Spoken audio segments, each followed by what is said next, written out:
বন্ধুরা, তোমরা সবাই কেমন আছো? আজকে পার্ট 4। তো আজকে একটা সকালে ভাড়া পেয়েছি, ভাড়াটা এসেছি এই গাড়ি আমার।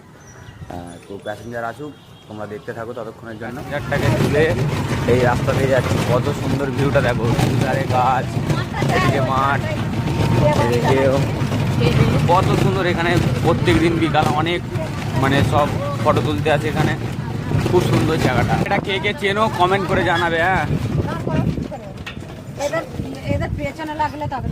বন্ধুরা, কমেন্ট করে জানাও এটা কি। বন্ধুরা হাই হাই করে দাও, হাই করে দাও। দুজন বসে আছে, রাস্তা দিয়ে যাচ্ছিলাম, ফাঁকা রাস্তা। এখন আমি গাড়ি তুলে দিয়েছি, দিয়ে এখন এক জায়গায় খুব বড় ধরনের একটা ঝাঁপ বলে হয়, তো ওইখানে আজকে যেতে চলেছি। তোমরা দেখতে থাকো, ওখানে গিয়ে তোমাদের দেখাবো। জামা একটু এগিয়ে যাও না। তো বন্ধুরা ঝাঁপ শেষ হয়ে গেছে,